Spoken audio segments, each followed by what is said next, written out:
네, 우리는 계속 시편을 보고 있는데 지난주에는 3편을 했죠. 3편은 다윗의 시였고 오늘 본문 4편도 다윗의 시예요. 다윗이 압살롬을 피할 때 지은 시가 3편인데 4편이 그 뒤에 바로 나오는 걸 통해서 뭔가 연관성이 있겠구나, 아니면 그 시대적으로 비슷할 수가 있겠구나 짐작이 가죠. 시편은 딱히 그렇게 한 편 한 편이 다 연결되어 있지는 않아요. 그렇지만 3편과 4편은 굉장히 긴밀한 관계에 놓여 있는 것으로 보여집니다. 그것을 앞으로 좀 살펴볼 텐데, 그렇다면 이 4편도 배경이 다윗이 대적들로 인해서 굉장히 괴로운 상황에서 하나님께 기도했었던 것으로 볼 수가 있겠죠. 그래서 오늘 우리는 4편을 통해서 우리가 기도를 하는데 이 기도의 본질이 무엇인가 좀 배울 수 있었으면 좋겠습니다. 다들 기도하고 사시죠? 예전에 싸이월드에서 좀 유행했었던 건데, 배경 사진 같은 거 할 때, 너는 밥은 먹고 다니냐, 이런 것도 있고, 그런데 어떤 글귀가 있었어요. 기도는 하고 다니냐? 이렇게 적힌 거 있었어요. 그때 느낌이 좀 굉장히 찔림을 많이 받았었죠. 그게 원래 밥은 먹고 다니냐죠. 기도는 하고 다니냐? 이건 크리스찬한테는 기도하고 다니는 게 밥 먹는 것과 같다. 그래서 쉬지 말고 기도하라.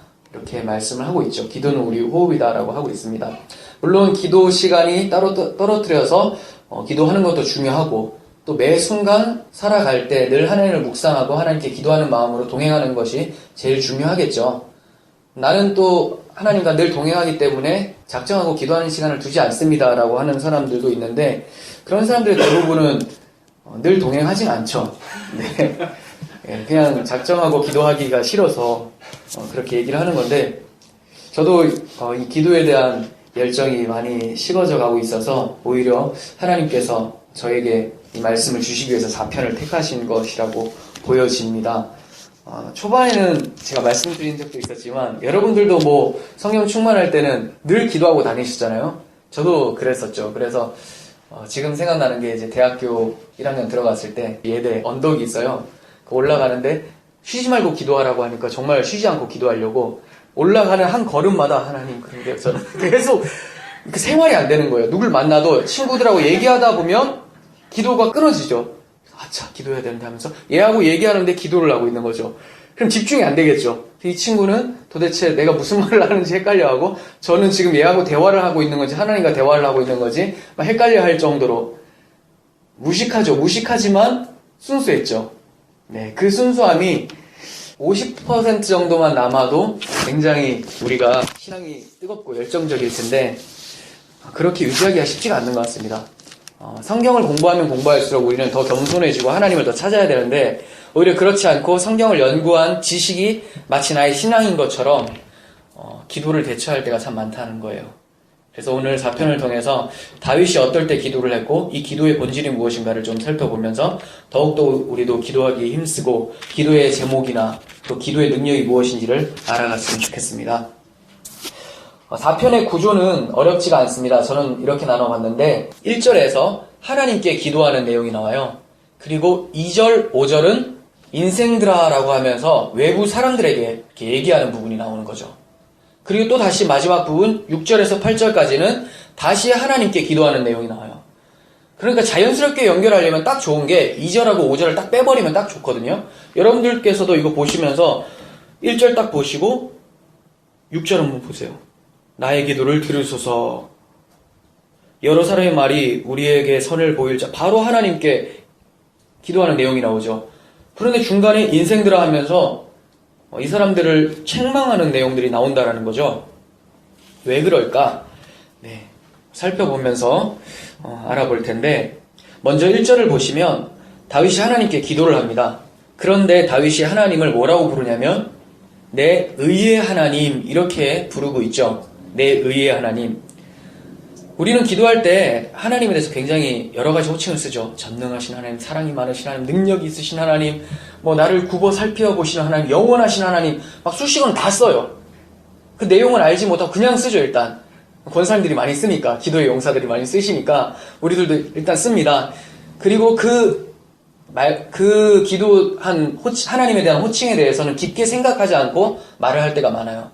그렇지만 다윗과 같은 사람들은 한마디 한마디가 이 내용이 무엇이고 내가 왜 하나님을 이렇게 부르는가를 분명히 기억하고 인지하고 불렀을 거란 말이죠. 쓸데없이 하나님께서 이 파피루스가 귀한 이 시대에 내 의의 하나님이라는 것을 적어 넣게 하셨을까? 그렇지 않죠. 분명히 중요하기 때문에 그렇다는 거예요. 다윗이 하나님을 향해서 내 의의 하나님 이렇게 불렀다라는 것은 먼저는 자기가 나의 의로서는 하나님 앞에 절대로 설 수 없는 존재라는 고백에서 나오는 탄식인 거예요. 이해가 가세요? 나의 의의 하나님이란 말은 내 스스로가 의를 가지고 있지 못하다 이 얘기예요. 나의 의는 오직 하나님입니다 이 얘기죠. 그러니까 나는 죄인이기 때문에 하나님 앞에 가까이 나아갈 수도 없고 하나님을 부를 수도 없고 하나님께 기도할 수도 없는 존재인데 내가 지금 하나님을 이렇게 부르고 있습니다. 왜요? 그분이 내 의가 되시기 때문에 그래요.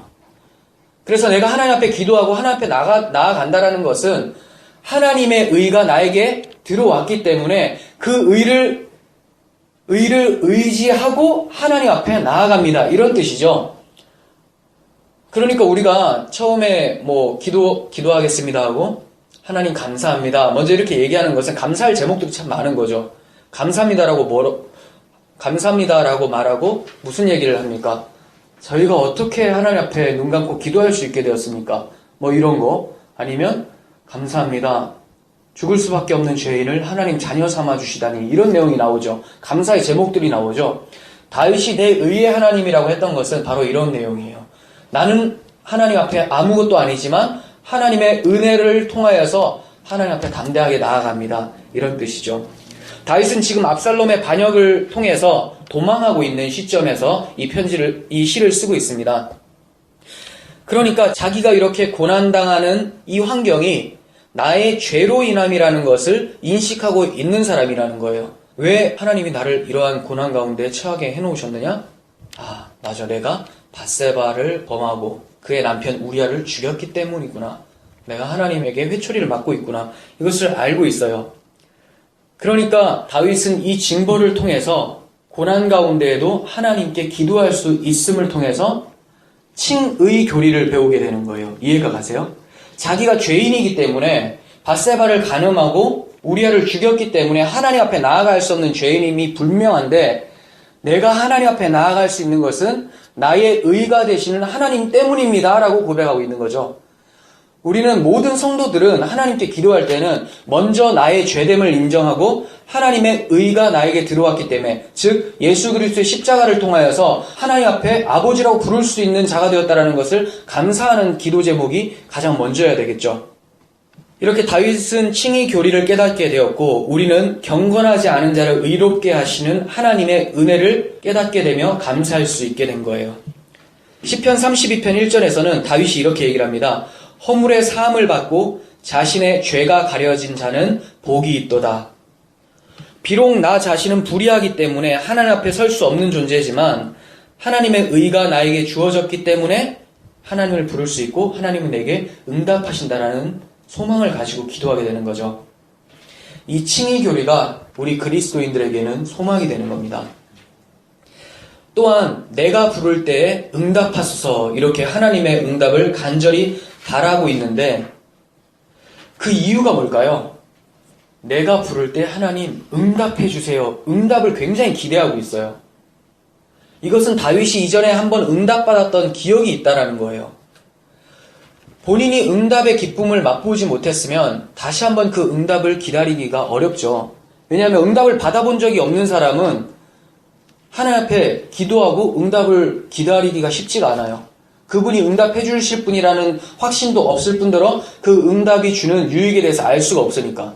그럼 무슨 말이냐면 다윗이 이전에 어떠한 기도를 했는데 응답을 받았던 거죠. 근데 그 응답의 기쁨이 너무나 크기 때문에 지금 고난 가운데서도 내가 하나님을 찾을 수밖에 없습니다. 하나님 그때도 응답해 주셨던 그 하나님 오늘도 내게 응답해 주세요. 이렇게 기도하고 있는 거예요. 그럼 쉽게 말하면 이런 거죠. 기도의 응답을 통해서 더 기도할 수 있는 동력이 생긴다라는 거예요. 그러니까 기도해보지 않은 사람은 기도를 할 수 없는 거죠, 계속. 근데 그럼에도 불구하고 기도를 해본 사람은 하나님의 인격적인 만남과 하나님의 교통을 통해서 끊임없이 계속해서 기도할 수 있는 힘을 얻게 된다라는 거예요. 나는 기도가 잘 안 돼요. 왜 그런 줄 아세요? 기도를 안 해봤기 때문에 그런 거죠. 우리가 말씀을 묵상했을 때 자연스럽게 일어나는 반응은 하나님에 대해서 묵상하게 되고 그 하나님을 찬양하게 되고 그 하나님을 놀라워하게 됩니다. 그러면 우리는 하나님과 대화하고 싶어지죠. 하나님을 노래하고 싶어지는 거예요. 단지 예배 시간에 찬송만 부르는 것이 찬양이 아니라 하나님 앞에 기도하고 하나님 너무 감사합니다라고 기도하는 것조차가 다 찬송에 들어가는데 그런 찬송은 당연히 말씀을 묵상한 사람이면 마땅히 나타나야 될 열매라는 거예요. 그러니까 우리는 하나님께서 은혜의 방편이라는 기도를 주셨는데 이 기도를 잘 사용하고 있는가? 이 기도를 통해서 다시 한번 기도할 수 있는 동력을 얻고 있는가? 우리 자신을 되돌아봐야 되겠죠. 다윗은 예전의 기도 응답으로 인해서 곤란한 상황 중에 하나님께서 베푸신 은혜로 자신이 너그러워졌음을 경험했었던 적이 있었어요. 그래서 1절 하반부에 곤란 중에 나를 너그럽게 하셨사오니 내게 은혜를 베푸사 나의 기도를 들으소서 이렇게 얘기를 합니다. 자, 이게 무슨 말이냐? 곤란 중에는 고난이나 어려운 상황 중에 이렇게 느껴지죠. 그리고 너그럽게 하셨사오니 이게 무슨 말인가? 이런 은혜를 체험한 건데 그러니까 계속 기도를 할 수 있게 된 건데 이 말이 무슨 말이냐면 여기서 곤란이라는 단어는 좁음, 고통, 대적이라는 뜻이에요. 좁다, 고통스럽다, 대적이 있다 이런 뜻이에요. 그리고 너그럽다라는 뜻은 넓다 그리고 광대하다라는 뜻인데 두 단어가 다 심리적인 용어예요. 그러니까 환경이 넓어진 것을 말하고 환경이 좁고 이런 걸 얘기하는 것이 아니라 내 지금 심리 상태가 곤란한 상황이다, 좁아 있다라는 거예요. 괴로운 상황. 그런데 하나님께서 어떻게 하셨다고요? 너그럽게 펼쳐주셨다라는 거죠. 마음이 너그러워졌다, 평안해졌다라는 것을 말하고 있어요. 과연 하나님께서 무엇을 응답해 주셨길래 다윗이 이렇게 넓은 마음, 평안한 마음을 가질 수 있게 되었을까요? 많은 사람들은 하나님이 응답해 주셨다, 그래서 기쁨을 얻었다라고 하면 남들이 다 갖고 싶어 했었던 것을 내가 취하게 됐거나 내게 부족했다고 무엇인가를 하나님께서 주셔서 많아진 것, 이런 것들을 많이 떠올리죠. 그러니까 심리적인 부분이 아니라 환경적인 부분을 많이 떠올려요. 하나님이 응답하셨다. 기도 제목 응답되셨어요? 라고 하면 대부분 골치 아팠던 상황들이 풀려진 것을 생각을 하죠. 근데 골치 아픈 상황 그대로 있는데 예, 응답이 됐습니다 라고 하는 사람, 그 사람이 지금 다윗의 심정이라는 거예요. 무슨 말인지 아시겠어요? 집사님께서 지금 1,000만 원이 없어서 굉장히 지금 곤란한 가운데 있어요. 결제를 해야 되는데 네, 해결이 되셨습니까? 라고 했는데 응답 받았습니다 했어요. 그럼 대부분 1,000만 원이 생겼나 보구나 생각할 거죠. 그런데 집사님께서 네, 응답 받았습니다, 이 얘기는 내가 그것 때문에 안절부절하고 불안해서 잠을 발뻗고 못 자고 있었는데 이제 내 마음이 너그러워졌다라는 거예요. 내 마음이 평안을 찾게 되었다. 환경과 상관없이 괜찮아졌다. 어떻게 그럴 수가 있습니까? 하나님께서 주신 평안으로 그러한 것을 경험했다라고 얘기를 하는 거죠. 그러니까 환경을 통해서 하나님 환경을 바꾸어 주셔서 응답하실 수도 있지만 다윗이 지금 기도하는 내용은 뭐냐면 환경은 그대로인데 적군들 그대로 많아요. 3편에서는 1,000만 명이 자기를 둘러 진친다고 해요. 1,000만 대 1이죠. 3편을 들으셨던 분은 아시겠지만 1,000만 대 1이라는 것은 1,000대 다윗이 아니라 1,000대 하나님이라는 거예요. 이것을 안 자는 마음에 너그러움이 있겠죠. 평안이 있다라는 거죠. 그러니까 1,000만 원 대 나가 아니라 1,000만 원 대 하나님을 대결시켰을 때는 반드시 하나님이 승리한다라는 것을 알고 마음의 위로함을 얻을 수 있다라는 거죠. 이 응답이라는 단어, 여기서 응답해 주세요라고 하잖아요. 응답이라는 단어가 히브리어로 아나라는 단어인데 주의하다, 주시하다, 바라보다라는 뜻을 담고 있어요. 그러니까 다윗이 하나님 곤란 중에 나에게 응답해 주세요, 이 얘기는 하나님 나를 향해 하나님의 얼굴을 비춰주세요, 이 얘기죠. 나를 바라봐 주세요. 다윗이 괴로워했었던 것은 뭐냐면 이렇게 곤란한 상황 가운데서 하나님이 마치 나를 안 보고 있다라는 것처럼 느껴지는 거죠. 근데 하나님이 나를 바라만 봐준다면 이 앞에 상황들은 아무것도 아니라는 고백인 거예요. 우리가 환경이 다 내 뜻대로 순차적으로 다 풀린다고 해서 마음이 평안할까요? 그렇지가 않아요. 그러면 또다시 우리의 욕망들은 또 다른 것들을 추구하게 되고 세상은 다른 것들로 유혹하게 만들어요. 그렇지만 상황은 그대로라도 하나님이 나와 함께 하시고 내 얼굴을 바라보고 계신다는 것을 인식할 때는 우리는 두려움이 없어지죠. 아이들이 마찬가지잖아요. 아이들은 환경이 뭐가 굉장히 좋아져서 기뻐하는 것이 아니라 두려워 떨고 있을 때 엄마 아빠가 그 아이를 딱 안고 있으면 울음이 뚝 그치죠. 그겁니다. 그리스도인들은 하나님의 얼굴을 통해서 이것이 바로 응답이구나 이걸 아는 자들이지, 하나님의 손에서 무엇이 떨어질까를 바라보면서 안절부절 못하면서 하나님 손에서 뭔가를 떨어뜨리기 위해서 뒷주머니에 하나님께 헌금이라고 하면서 막 집어넣어주는 그런 잘못된 열심을 하는 자들이 아니라는 거죠. 하나님, 나는 다른 거 다 필요 없어도 주의 얼굴만이 나를 향하기를 원합니다. 이게 성도의 기도라는 거예요. 다른 응답을 구하지 마시고 하나님 자체를 구하는 우리가 되었으면 좋겠습니다. 주의 얼굴의 빛을 경험한 자들이 그 인격적 관계를 사모하며 계속해서 기도할 수 있게 되는 겁니다. 2절에서는 인생들아 어느 때까지 나의 영광을 바꾸어 욕되게 하며 헛된 일을 좋아하고 거짓을 구하려는가, 이렇게 얘기를 하고 있습니다. 다윗은 하나님께 기도하다가 갑자기 인생들에게 초점을 바꾸고 그들을 꾸짖고 그들을 향해 선포하기 시작해요. 그게 2절에서 5절인 두 번째 단락인데요. 여기서 다윗이 말하는 나의 영광이란 무엇일까요? 나의 영광을 인생들이 짓밟았다, 바꾸었다, 이렇게 말을 하고 있잖아요. 그 영광이 무엇일까? 1차적으로는 하나님께서 다윗을 택해서 기름 부어주시고 왕위에 올려놓으신 그 영광이 맞아요. 다윗의 영광. 하나님께서 이스라엘 왕으로 삼아주신 그 영광이죠. 그러니까 하나님께서 세워놓으신 왕, 다윗에게 대적한다라는 것은 하나님께 대적하는 것과 같은 거죠. 그런데 다윗을 왕위에 오르게 하신 하나님의 목적은 다윗 왕국을 건설하는 데 있는 것이 아니죠. 다윗의 자손으로 오실 메시아 왕국을 만드시려는 것이 하나님의 목적이에요. 그러니까 다윗을 세운 이유는 다윗의 자손을 통해서 메시아 예수 그리스도가 오시기 때문에 그 다윗을 그림자로 먼저 세워놓으신 것이지 다윗 자체가 하나님의 영광이 아니라는 것이죠. 그러니까 다윗이 나의 영광을 바꾸어 헛된 일을 하는 자들에게 책망을 하고 있는 것은 스스로를 높이는 영광이 아니라 앞으로 내 몸에서 예수 그리스도라는 메시아가 오실 텐데 너희들이 나를 대적하는 것은 이 메시아 왕국을 세우려는 하나님의 계획에 도전하는 거야 하면서 책망하고 있는 거예요. 이해가 가세요? 다윗이 자기 왕위가 뺏기기 싫어가지고 막 사람들을 저주하는 것이 아니라 나를 세우신 하나님의 목적을 아는 거죠. 내가 잘나서가 아니라 나를 구원하실 예수 그리스도가 나의 후손으로 오실 것이기 때문에 하나님 나를 세우셨다. 그런데 너희들이 나를 대적한다는 것은 메시아 나라를 오지 못하게 하려는 수작 아니냐. 여기에 대해서 책망하고 있는 거예요. 그렇기 때문에 단지 자기 적들에게만 얘기하는 게 아니라 이 인생들아라는 말은 다윗도 인생이죠. 다윗이 신이 아니잖아요. 다윗이 인생들아라고 얘기한 것은 자기 또한 포함시켜서 얘기하는 거예요. 자기가 뭘 잘못했길래 그리스도의 대적이 되었을까? 그런 전적이 있죠. 아까 말씀드렸다시피 밧세바를 간음하고 우리아를 죽였던, 그러니까 하나님의 영광에 이르지 못하는 모습들을 자기도 나타내고 있다는 거예요. 그래서 자기 대적들과 자기를 포함해서 인생들아 어느 때까지 하나님 앞에 대적하겠느냐, 이렇게 얘기하는 거죠. 이 말을 하면서 본인도 엄청 찔렸을 거예요. 그렇지만 자기는 아까 1절에서 얘기한 것처럼 나의 의의 하나님 때문에 내가 하나님 앞에 기도할 수 있다, 이거죠. 자기가 뭐가 죄가 없어서가 아니라.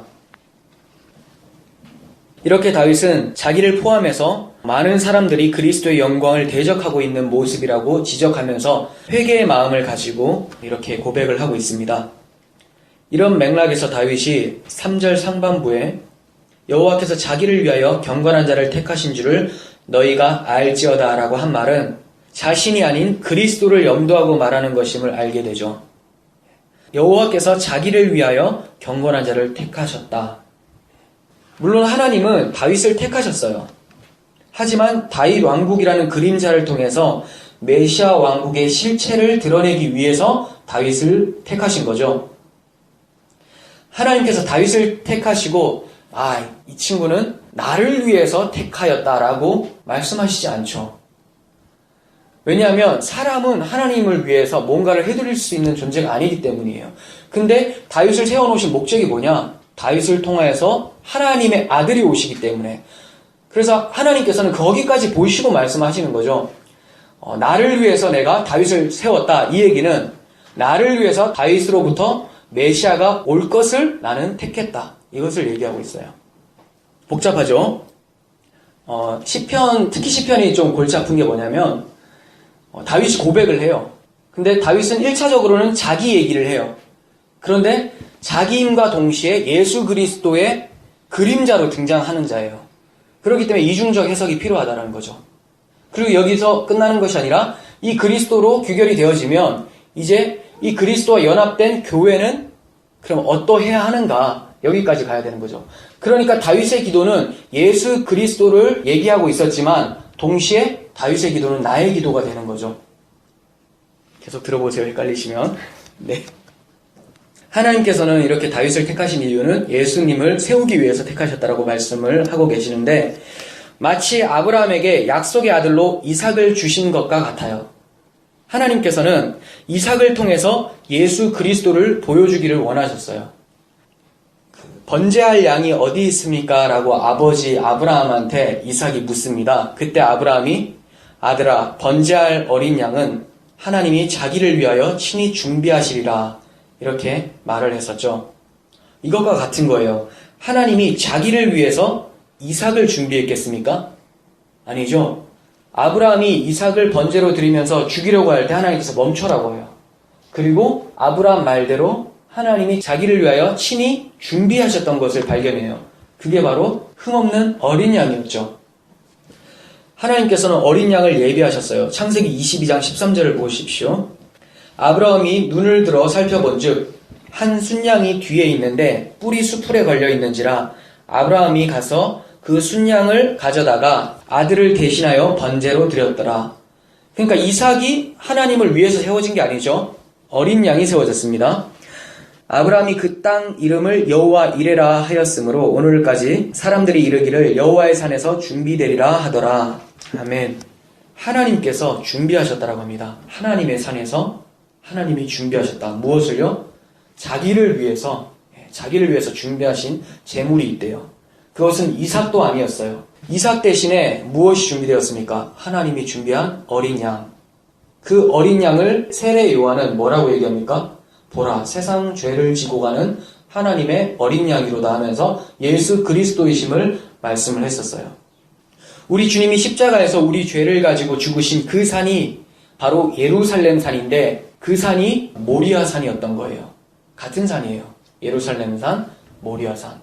그러니까 여호와의 산에서 여호와께서 친히 준비하시겠다라는 말이 뭐예요? 여호와께서 예루살렘 십자가를 통하여서 내 아들을 내가 친히 준비하겠다, 이렇게 말씀하는 것과 같은 겁니다. 이처럼 하나님께서는 아브라함과 다윗을 택하심은 아브라함과 다윗의 자손 예수 그리스도를 나타내기 위해서였어요. 그래서 구약 성경에 아브라함과 다윗, 구약의 큰 두 줄기를 설명하시다가 신약에 넘어오자마자 마태복음 1장 1절에서 아브라함과 다윗의 자손 예수 그리스도의 계보다, 이렇게 얘기를 하죠. 그러니까 구약의 전체 내용이 바로 예수 그리스도를 얘기하고 있었던 것을 말하고 있는 거죠.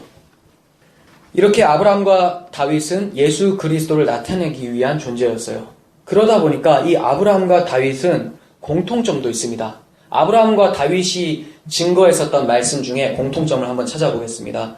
오늘 본문 3절 보시면 여호와께서 자기를 위하여 경건한 자를 택하셨다.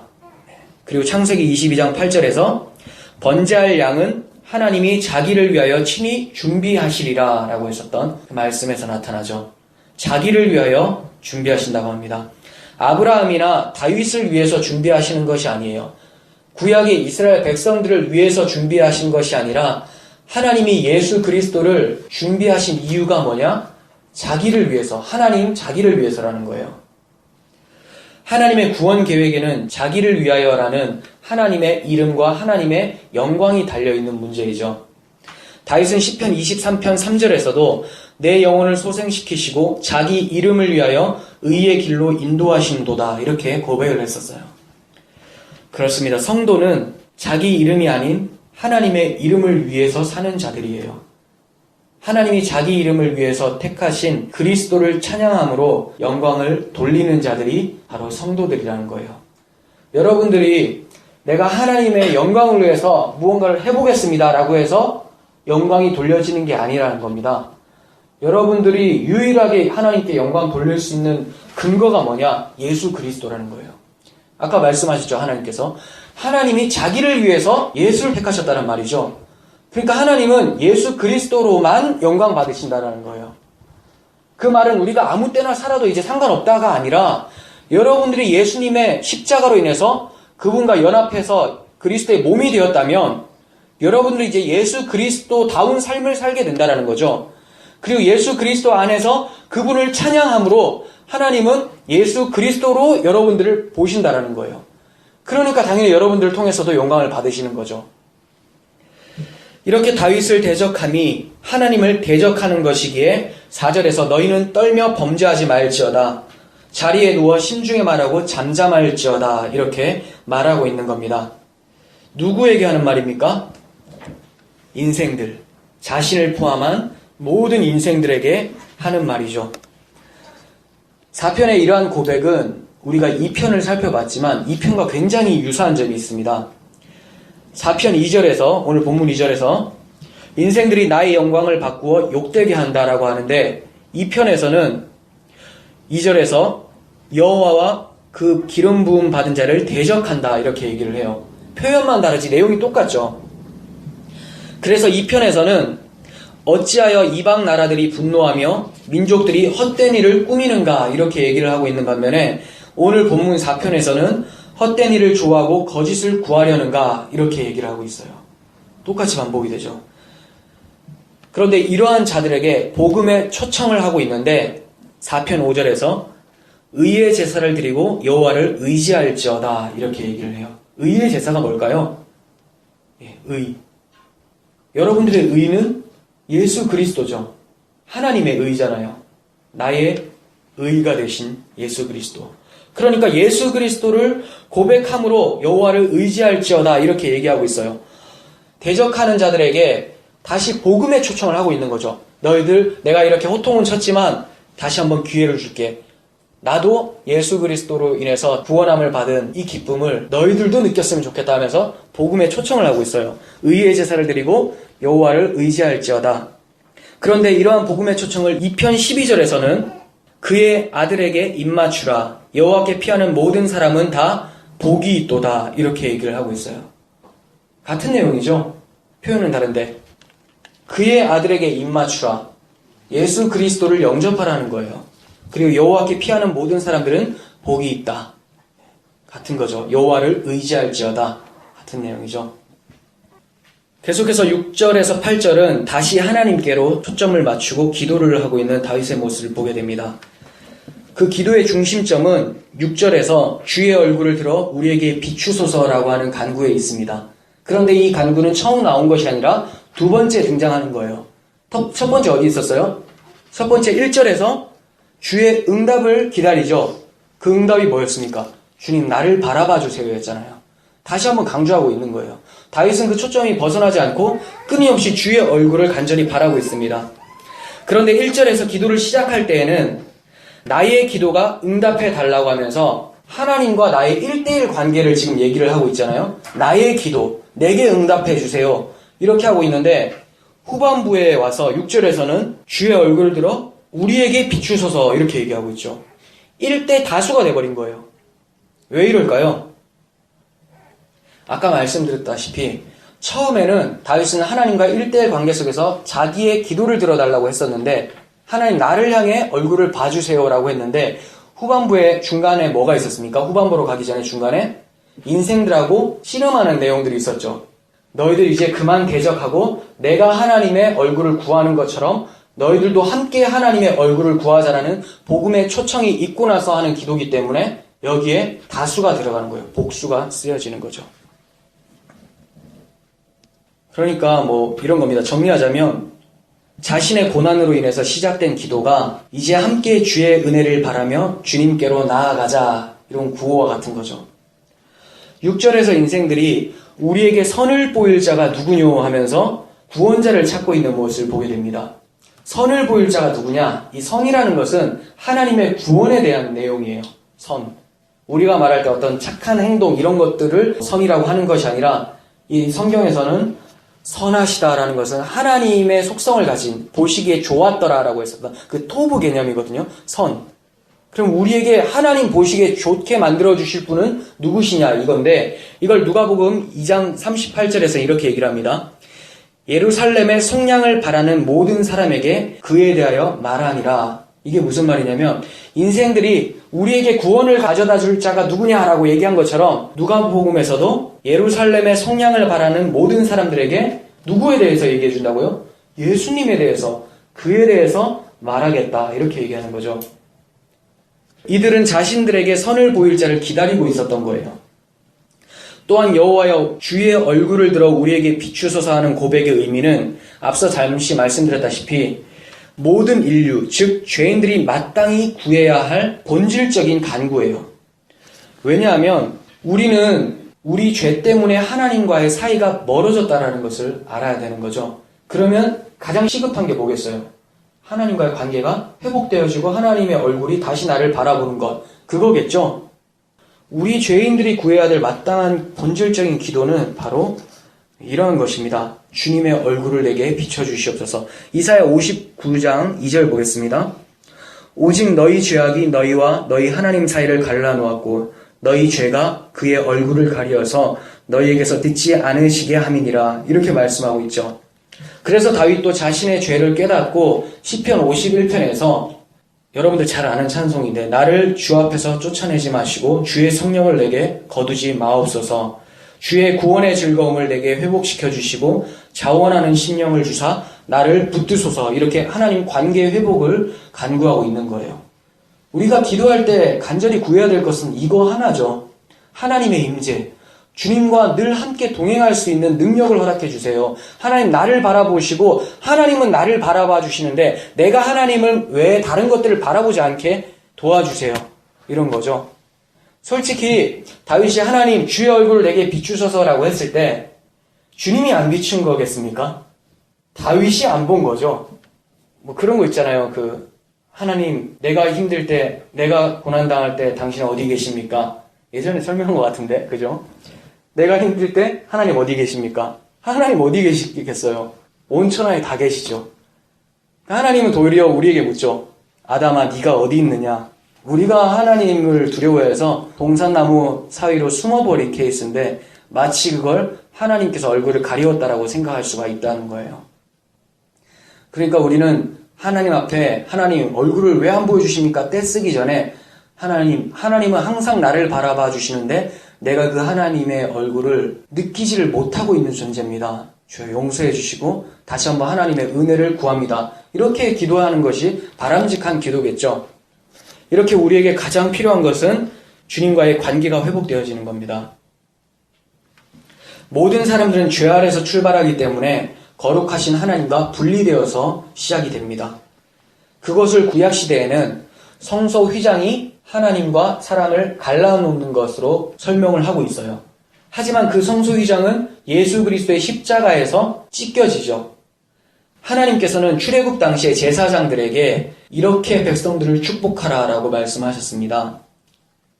민수기 6장 25절 여호와는 그의 얼굴을 내게 비추사 은혜 베푸시기를 원하며 여호와는 그 얼굴을 내게로 향하여 드사 평강 주시기를 원하노라 할지라 하라. 이렇게 축복 기도를 시켜요. 그런데 이 축복이 언제 이루어진 줄 아세요? 바로 예수 그리스도의 십자가에서 주님이 다 이루었도다 하실 때 그때 우리에게 전해진 겁니다. 주님께서 우리에게 얼굴을 향하여 대사 은혜 베푸시고 평강 베푸시기를 원하신다고 했는데 그 평강이 우리에게 임한 거예요. 그런데 그걸 아셔야 돼요. 이것은 거저 주어지는 것이 아니라 예수님의 십자가 고통이 있었다는 겁니다. 주님께서 우리를 향해 주의 얼굴을 비춰주실 때 반대로 예수님께서는 십자가에서 하나님의 얼굴이 외면당하는 것을 경험했어요. 예수님께서 십자가에서 죽으시는 시간이 12시에서 3시 사이인데 그때 해가 어두워집니다. 해가 없어져 버려요. 그 말은 하나님께서, 빛이신 하나님께서 예수님을 등져버리셨다라는 겁니다. 우리가 고통받아야 되고 우리가 당해야 될 그 흑암의 고통을 주님께서 받으시고 우리에게 빛이신 하나님의 얼굴을 선물로 주셨다라는 거예요. 여러분, 우리가 기도할 수 있다는 것, 즉 주의 얼굴을 대면할 수 있다라는 것, 이것이 얼마나 큰 복인지 느껴지세요? 그래서 다윗은 7절에서 주께서 내 마음에 두신 기쁨은 그들의 곡식과 새 포도주의 풍성함보다 더하다라고 이렇게 고백을 합니다. 세상이 주는 기쁨과 비교할 수 없다라는 것을 얘기를 하고 있죠. 불신자들은 곡식과 포도주가 많아지는 것을 통해서 기뻐하지만 주의 얼굴을 대면하고 있는 자들은 하박국 선지자의 고백과 같이 무화과 나무가 무성하지 못하고 포도나무에 열매가 없고 감람나무에 소출이 없고 밭에 먹을 것이 없으며 우리의 양이 없고 외양간에 소가 없을지라도, 즉 세상적으로 봤을 때 거지라도 나는 여호와로 말미암아 즐거워하며 나의 구원의 하나님으로 말미암아 기뻐하리로다, 이렇게 고백하는 자들인 거예요. 다윗은 이렇게 주님께서 주신 기쁨으로 인해서 내가 평안히 눕고 자기도 하리니 나를 안전히 살게 하시는 이는 오직 여호와십니다, 이렇게 고백을 합니다. 1절에서 곤란 중에 나를 너그럽게 하셨다라는 응답의 기쁨을 다시 한번 강조하고 있는 거죠. 내가 평안히 눕고 자기도 하겠다. 이 얘기는 1절에서 주님께서 예전에 나를 너그럽게 하셨습니다, 응답해 주세요 했더니 지금 마지막에 와서는 이미 응답을 받아버린 케이스가 된 거예요. 나는 이제 자기도 하고 눕기도 하겠다, 이렇게 얘기하고 있죠. 왜 그렇습니까? 하나님께서 얼굴을 비춰주셨기 때문에 그래요. 다윗의 기도의 서두에는 자신이 곤란 중에 있고 어느 때까지 나의 영광을 바꾸어 욕되게 하겠습니까? 라고 하면서 괴로운 심정을 토로하고 있었는데 마지막에는 어떻게 주께서 내 마음에 두신 기쁨은 이렇게 기뻐할 수 있게 되었을까요? 이게 바로 기도의 힘이라는 거예요. 기도를 하고 있는데 기도 응답이 된 거죠. 하나님의 얼굴을 바라면서 기도를 하고 있는데 하나님의 얼굴이 비춰진 케이스예요. 그래서 그는 나를 안전하게 살게 하시는 이는 오직 여호와십니다, 이렇게 고백을 하고 있는 거죠. 자신이 주 안에 있음을 확신하게 되었어요. 우리는 하나님 이 환경들 좀 바꾸어주세요라고 많이 기도를 하지만 정작 기도를 시작하게 되면 기도하는 가운데 환경은 그대로인데 그것이 기도 제목이 안 되게 될 때가 많다라는 거죠. 왜냐하면 더 이상 기도 제목이 아니에요. 내가 두려웠던 것은 환경 때문에가 아니었다라는 것을 알게 되죠. 하나님이 늘 나와 함께 하시고 자기 아들까지 내어주신 그 십자가의 사랑의 하나님이라는 것을 잊고 지냈던 나의 마음이 문제였다라는 것을 하나님은 발견시켜 주신다는 거예요. 무엇을 통해서? 은혜의 방편, 기도를 통해서죠. 여러분, 기도하고 계십니까? 무엇을 위해 기도하고 계십니까? 기도 중에 기도 응답받는 경험을 하고 계십니까? 그 응답을 경험하심으로 또 기도할 수 있는 동력을 얻고 계십니까? 주님의 십자가 대속으로 인해서 하나님의 얼굴이 우리에게 가까워졌어요.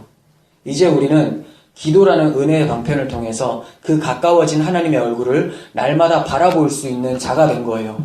다윗이 그토록 간절히 구했었던 하나님의 얼굴을 우리는 이제 코람데오, 하나님 앞에 서서 날마다 기도하며 아버지라고 부를 수 있게 되었는데 이 특권에 대해서 너무 활용하지 못하는 모습들이 많이 보여지고 있다는 게 안타깝습니다. 우리의 입술에서 다윗의 고백과 같이 주께서 내 마음에 두신 기쁨은 그들의 곡식과 새 포도주가 풍성할 때보다 더합니다. 내가 평안히 눕고 자기도 하리니 나를 안전히 살게 하시는 이는 오직 여호와십니다라는 고백이 만약에 나오지 않고 있다면 그 이유가 무엇이겠습니까? 기도하심으로 십자가를 바라보시고 십자가를 묵상하셔서 날마다 다윗이 경험한 기쁨이 우리 가운데 있기를 소원합니다. 기도하겠습니다. 하나님 아버지, 하나님을 의지한다고 얘기하며 하나님 말씀밖에 볼 것이 없다라고 습관처럼 얘기를 하지만 정작 하나님의 얼굴은 구하지 못하고 말씀을 통해서 비춰주신 하나님의 빛을 묵상하지 못하고 경험하지 못하는 경우가 너무나 많습니다. 우리에게 다윗과 같은 가난한 심령을 베풀어 주셔서 하나님의 얼굴을 구하게 하시고 날마다 우리를 쉬지 않고 밤이나 낮이나 바라봐 주신 그 하나님의 얼굴을 다시 한번 우리가 회복할 수 있도록 도와주셔서 우리 마음 가운데 세상 사람들이 좋아하는 그 기쁨이 아니라 세상이 형언할 수 없고 충족시켜줄 수 없는 하나님의 기쁨을 우리가 날마다 맛보며 살 수 있도록 도와주옵소서. 환난 가운데 마음을 너그럽게 해주시는 하나님 아버지, 우리의 마음이 오늘 밤에도 주와 함께 동행함으로 평안하며 누워 잘 수 있도록 도와주옵소서. 예수님의 이름으로 기도합니다. 아멘.